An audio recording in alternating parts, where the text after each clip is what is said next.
तो स्वागत है आप सभी का आज के हमारे इस वीडियो लेक्चर में। आज हम स्टार्ट करने जा रहे हैं मॉडरेट फेज, भारतीय राष्ट्रीय आंदोलन का उदारवादी चरण। जो चरण 1885 से 1905 तक ये रहा था। और देखिए, मॉडर्न इंडिया के ऊपर हम रैपिड रिवीजन सीरीज़ ला रहे हैं और ये उसका दूसरा पार्ट है। पहला पार्ट में हमने रिवॉल्ट ऑफ 1857 यानी 1857 के विद्रोह को कवर किया था।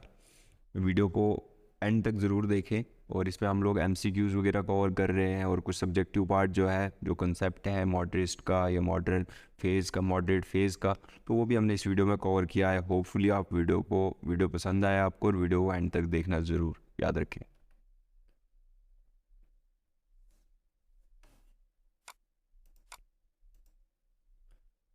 देखिए, moderates of Indian national movement को अर्ली नेशनलिस्ट के नाम से भी जाना जाता है। पेपर में कई बार मॉडरेट्स नहीं बोलते हैं, अर्ली नेशनलिस्ट को यूज़ किया जाता है।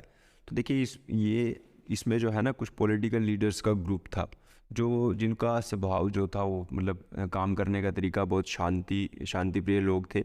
वो अहिंसा में विश्वास नहीं रखते थे। और ये फेज़ मैंने ऑलरेडी आपको बताया कि 1885 से लेकर के 1907 तक रहा है। और इसमें बहुत सारी चीज़ें हमें पढ़ने को मिलेंगी। तो मैं एक क्लू आपको दे दूंगा ताकि आप जब भी इस पीडीएफ को डाउनलोड करें तो आप इजीली उस चीज़ को रिकॉल कर पाएँ।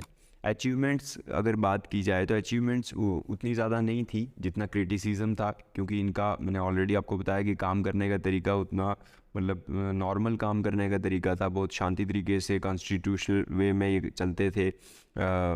हर चीज नॉर्मल तरीके से ये वायलेंस क्रिएट करने वाली इनकी जो स्ट्रेटेजी थी वो नहीं थी। ये बहुत सिस्टम से आगे बढ़ने का सोच रहे थे कि ठीक है, हम ब्रिटिशर से बातचीत करके फ्रीडम को जो है अटेन कर लेंगे। लेकिन ये सारी चीज़ें पॉसिबल नहीं थी, जिसकी वजह से इनको क्रिटिसाइज़ किया जाता था। और इसके बाद हम कुछ एक एक करके लीडर्स को पढ़ेंगे, जो प्रोमिनेंट मॉडरेट लीडर थे उस टाइम के, ताकि क्योंकि उनके ऊपर ही क्वेश्चंस आते हैं तो आपको आसानी हो क्वेश्चंस को सॉल्व करने में। तो देखिए, सबसे पहले जो पॉलिटिकल या प्रोमिनेंट मॉडरेट लीडरों में से जिनका पहला नाम है वो दादा भाई नेहरू जी हैं, जिनको ग्रैंड ओल्ड मैन के नाम से भी जाना जाता है, याद रखिएगा। ये जो है, इन्होंने एक बुक लिखी थी, poverty and un British rule in India. ठीक है, very very important, poverty and un British rule in India, जिसमें इन्होंने फोकस किया था कि इकोनॉमिक ड्रेन जो है इंडिया को बना दिया है ब्रिटिशर की पॉलिसीज़ ने। ठीक है, जिसके बाद इनके ऊपर बहुत वो हुआ था। और नेक्स्ट जो है वो वोमेश चंद्र बैनर्जी हैं। ये फर्स्ट प्रेसिडेंट थे इंडियन नेशनल कांग्रेस के। ठीक है, और प्रोफेशन से एडवोकेट थे। और स्टैंडिंग काउंसिल जो थी उसमें इन्होंने फर्स्ट इंडियन थे जिन्होंने एक्ट किया था। और थर्ड प्रोमिनेंट लीडर जो थे वो जी सुब्रमण्यम अय्यर थे। इन्होंने द हिंदू को लॉन्च किया था, फाउंड किया था। एक तमिल में भी न्यूज़पेपर इन्होंने दिया था, स्वदेश मित्रा। और द हिंदू न्यूज़पेपर के अंदर जो है ना, ये क्रिटिसाइज़ करते थे ब्रिटिश इम्पीरियलिज्म को। तो इन्होंने मद्रास महाजन सभा को भी को फाउंड किया हुआ है। इसके बारे में भी इनको क्वेश्चन पूछे जाते हैं इनके ऊपर। Gopal Krishna Gokhale, very very important, ये महात्मा गांधी के पॉलिटिकल गुरु थे। कहा जाता था ना कि महात्मा गांधी को इन्होंने ही सारी पॉलिटिकल सिस्टम, सारी सियासत जो है सिखाई है। और इन्होंने ये सर्वेंट ऑफ इंडियन सोसाइटी के भी संस्थापक रहे हैं। ये अब नेक्स्ट जो है सर सुरेंद्र नाथ बनर्जी, वेरी वेरी इंपॉर्टेंट, ये राष्ट्रगुरु का भी इनको टाइटल है, इंडियन बुरके इसका नाम, ये भी इनका टाइटल है एक। तो इन्होंने इंडियन नेशनल एसोसिएशन को बनाया था, ठीक है, जो बाद में मर्ज कर दी थी इंडियन नेशनल कांग्रेस के साथ। फिर इन्होंने इंडियन सिविल सर्विसेज को भी क्रैक किया हुआ है, क्लियर किया हुआ है, ठीक है, बाद में डिस्चार्ज कर दिया था रेशियल डिस्क्रिमिनेशन की वजह से। फिर इन्होंने एक न्यूज़पेपर को भी जो है उसकी भी स्थापना की हुई है, और क्या नाम है उनका न्यूज़पेपर का, द बंगाली। जो बाकी के मॉडरेट लीडर हैं उनमें से प्रोमिनेंट मॉडरेट लीडर में से ये हैं राश बिहारी घोष, ठीक है, R C. Dutta, M G. Ranade, उसके बाद Firoz Shah Mehta, P R. Naidu, Madan Mohan Malviya, P N. Anand Charlu and William Wedderburn, याद रखिएगा, इंपॉर्टेंट है। इंडियन नेशनल कांग्रेस के बारे में भी जान लेते हैं थोड़ी सी चीज़ें। इंडियन नेशनल कांग्रेस की स्थापना कब हुई? 1885, वेरी वेरी इंपॉर्टेंट, याद रखिएगा। किसके द्वारा हुई थी? ए.ओ. ह्यूम के द्वारा हुई थी। कौन थे? ब्रिटिश सिविल सर्वेंट थे। दूसरे फाउंडिंग मेंबर जो इस टाइम इंडियन नेशनल कांग्रेस की जिन्होंने स्थापना की है, फाउंडिंग मेंबर में से दादा भाई नेहरू जी और दिनशा वाजा के नाम से व्यक्ति हैं जो संस्थापक रहे हैं इंडियन नेशनल कांग्रेस के। फर्स्ट सेशन इसका बॉम्बे के अंडर हुआ था, ठीक है, सॉरी बॉम्बे में इनका मतलब फर्स्ट सेशन रहा था। किसकी प्रेसिडेंसी में हुआ था? उमेश चंद्र बनर्जी, WC बनर्जी। कब हुआ था? 1885 में। उस समय वाइस राय कौन थे? लॉर्ड डफरिन थे। वेरी वेरी इंपॉर्टेंट, याद रखिएगा। इन्होंने परमिशन दी थी एओवी को कि आप फर्स्ट सेशन कंडक्ट करवाओ। उसका नेक्स्ट जो है सेकंड सेशन कब हुआ था? सेकंड सेशन हुआ था कोलकाता में हुआ था और 1886 में हुआ था। थर्ड सेशन मद्रास में हुआ था, 1887 में हुआ था, याद रखिएगा। देखिए ये एक इम्पॉर्टेंट वीडियो लेक्चर हम तैयार कर रहे हैं। बहुत सारे बच्चों ने जो है मतलब कहा हुआ है कि हमें जो है जनरल नॉलेज चाहिए with special reference to Jammu and Kashmir के ऊपर कंप्लीट एक वीडियो चाहिए, तो इस पर हम मैराथन सेशन ला रहे हैं संडे को। इसमें हम ये सारा कंटेंट जो है कवर करने वाले हैं। एक बार डिटेल से आप PDF में भी देख सकते हैं, या वीडियो को पॉज करके भी देख सकते हैं। ये पूरे एरिया मतलब हर एक टॉपिक को अच्छे से डिटेल में हम कवर करेंगे। ये टॉपिक्स जो है ना, ये आपके सिलेबस के JNK का कोई भी एग्ज़ाम होता है तो उनमें ये सारे टॉपिक्स होते हैं। तो ये एक पर्टिकुलर एक वीडियो के अंदर हम सारे कवर कर रहे हैं। तो ये सारे ऐसे मैराथन सेशन या वीडियोस के लिए आप जो है हमारे चैनल पे सपोर्ट कर सकते हैं, ज़्यादा से ज़्यादा वीडियो को शेयर कर सकते हैं, सब्सक्राइबर्स के नंबर को बढ़ा सकते हैं। तो बढ़ते हैं आगे। पहला क्वेश्चन है, अकॉर्डिंग टू दादा भाई नौरोजी स्वराज मेंट। दादा भाई नौरोजी के अनुसार स्वराज का मतलब क्या था? तो देखिए दादा भाई नौरोजी के बारे में हमने पहले भी पढ़ा, तो उनके अकॉर्डिंगली मतलब उन्होंने डिफ़ाइन किया होता स्वराज को। स्वराज की जो टर्म थी इसको किसने मतलब डिफ़ाइन किया था? दादा भाई नौरोजी ने। तो ये सेल्फ गवर्नमेंट के लिए इसको मतलब कहते थे कि सेल्फ गवर्नमेंट ही स्वराज है। तो इस तरीके से इन्होंने डिफ़ाइन किया। Option B is the right answer. ये हैं Dadabhai Naoroji. Next question, the first Indian to contest an election to the British House of Commons was.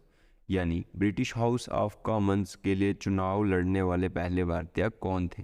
तो ये थे WC बनर्जी, ठीक है। WC Banerjee is the right answer. Option D is the right answer. ये है WC Banerjee. Next question है, the second session of Indian National Congress was presided over by. यानी Indian National Congress के द्वारा दूसरे सत्र की अध्यक्षता किसने की थी? तो ये किसने की थी? दादा भाई नौरोजी ने की थी। Option C is the right answer. ये है दादा भाई नौरोजी, ठीक है, जिन्होंने ड्रेन ऑफ वेल्थ को एक थ्योरी दी थी और इसको अपनी बुक में जो है मेंशन किया था, फोकस्ड करवाया था। बुक का नाम है poverty and un British rule in India, ठीक है। और इनको grand old man of India के नाम से भी जाना जाता है। अनऑफिशियल एम्बेसडर ऑफ इंडिया के नाम से भी इनको जाना जाता है। नेक्स्ट क्वेश्चन है, who among the following was not present in the founding session of Indian National Congress. तो देखिए सुरेंद्र नाथ बनर्जी के बारे में हमने पहले भी पढ़ा है कि इन्होंने जो है इंडियन नेशनल एसोसिएशन बनाई थी, जिसको बाद में इंडियन नेशनल कांग्रेस में मर्ज कर दिया था, जिनको राष्ट्रगुरु भी कहा जाता था, इंडियन बुरके भी कहा जाता था, और इन्होंने एक न्यूज़पेपर भी दिया था। लेकिन क्या हुआ था कि किसी कारणवश ये जो है फर्स्ट सेशन में इंडियन नेशनल कांग्रेस के उस सेशन में नहीं प्रेजेंट हो पाए थे। तो इन्होंने इंडियन सिविल सर्विसेज का एग्ज़ाम भी क्रैक किया हुआ है, बाद में डिस्चार्ज कर दिया था रैशनल डिस्क्रिमिनेशन की वजह से, ठीक है। नेक्स्ट क्वेश्चन है, who of the following founded the east Indian association. यानी निम्नलिखित में से किसने ईस्ट इंडियन एसोसिएशन की स्थापना की है? तो ये है option B is the right answer. Dadabhai Naoroji ने ईस्ट इंडियन एसोसिएशन की स्थापना की है। नेक्स्ट क्वेश्चन है, who was the founder of स्वतंत्रता पार्टी। स्वतंत्रता पार्टी के संस्थापक कौन थे? तो ये कौन थे? सी राजा गोपालचारी, ठीक है, सी राजा गोपालचार्य। इन्होंने स्थापना की थी स्वतंत्रता पार्टी के। ये हमने पहले ही आपको पढ़ाया हुआ है। इनको भारत रत्न भी मिला हुआ है। ये last governor general of India भी रहे हुए हैं, ठीक है, याद रखिएगा। नेक्स्ट क्वेश्चन है, who was the first governor general of Bengal. Bengal के पहले गवर्नर जनरल कौन थे? तो ये कौन थे? ये थे Warren Hasting. Option C is the right answer. इन्होंने रेगुलेटिंग एक्ट भी एक पास किया था, जिसमें ड्यूअल गवर्नमेंट सिस्टम को इन्होंने ख़त्म किया था। देखिए इनका जो सेशन रहा है मतलब टाइम पीरियड रहा है 1772 से 1785 तक का टाइम पीरियड इनका या टेन्यूर इनका रहा है। और उसके बाद इन्होंने ड्यूअल गवर्नमेंट सिस्टम को भी ख़त्म किया है by enforcing the regulating act of 1773। Very very important, याद रखिएगा। Warren Hasting is the right answer. Option C is the right answer. तो नेक्स्ट क्वेश्चन है, who was in favour of partyless democracy. यानी दलविहीन लोकतंत्र के पक्ष में कौन था? तो पार्टीलेस डेमोक्रेसी में कौन विश्वास करते थे? जयप्रकाश नारायण, यानी JP नारायण जो है ये विश्वास करते थे। पार्टी सिस्टम में विश्वास नहीं करते थे, पार्टीलेस डेमोक्रेसी में विश्वास रखते थे। इनको JP भी कहा जाता है, लोकनायक भी कहा जाता है। और ये एक इंडियन इंडिपेंडेंस एक्टिविस्ट थे, थ्योरिस्ट थे, सोशलिस्ट थे, पॉलिटिकल लीडर थे। नेक्स्ट क्वेश्चन है Bal Gangadhar Tilak was given the epithet of Lokmanya during, यानी बाल गंगाधर तिलक को लोकमान्य का विशेषण किस दौरान दिया गया था। तो देखिए बाल गंगाधर तिलक के बारे में आपको बताऊं तो लाल बाल पाल, ये आपने पढ़ा होगा ना, लाल बाल पाल, ये तीनों एक्सट्रीमिस्ट थे, ठीक है। और इन्होंने जो है ना, बाल गंगाधर तिलक ने होम रूल मूवमेंट जो है एक स्टार्ट की थी, होम रूल मूवमेंट स्टार्ट की थी। एक इन्होंने की थी इंडिया से, और एक एनी बीसेंट थी, उन्होंने भी होम रूल मूवमेंट स्टार्ट की थी। तो ये है होम रूल लीग के जो है इंडियन नेशनलिस्ट बाल गंगाधर तिलक ने स्टार्ट किया था इस मूवमेंट को, और एनी बीसेंट ने स्टार्ट किया था। कब किया था? 1916 में किया था। नेक्स्ट क्वेश्चन है the method of moderate leaders of the Congress was, यानी कांग्रेस के उदारवादी नेताओं का तरीका क्या था। तो देखिए मैंने आपको पहले भी बताया कि वो बहुत शांत स्वभाव के लोग थे, संविधान में विश्वास रखते थे, तो वो सोचते थे कि प्यार मोहब्बत से ये सारी चीज़ें हम जंग लड़ जाएंगे और जीत जाएंगे, लेकिन नहीं लड़ पाए। इसी वजह से एक्सट्रीमिस्ट इनको क्रिटिसाइज़ करते थे। Option B is the right answer. और इनके क्या क्या मेथड्स थे और उनको भी पढ़ेंगे। Moderates choose the peaceful path, मतलब शांति प्रिय लोग थे, वह आज़ादी चाहते थे शांति के तरीके से। उसके बाद ये कॉन्स्टिट्यूशनल मेथड्स थे इनके यूज्ड, पिटीशन यूज़ करना करते थे इन द सेंस, मीटिंग्स बातचीत के तरीके से, रेजोल्यूशंस के तरीके से, पैम्पलेट्स के तरीके से, मेमोरेंडम के तरीके से, डेलीगेशंस के तरीके से कि हम बातचीत करेंगे, एकजुट होंगे, उनके आगे रिक्वेस्ट करेंगे और वो हमें आज़ादी दे देंगे, लेकिन ऐसा कुछ नहीं था। Option B is the right answer. Next question है who was the founder of the Indian association. Indian association के संस्थापक कौन थे? फोटो देख के आप जान चुके होंगे। Option D is the right answer. बहुत बार पढ़ाया इस वीडियो के अंदर। सुरेंद्र नाथ बनर्जी थे इंडियन एसोसिएशन के, जिनको बाद में INC के अंदर इन्होंने उसको मर्ज कर दिया था। Option D is the right answer. Surendra Nath Banerjee is the right answer.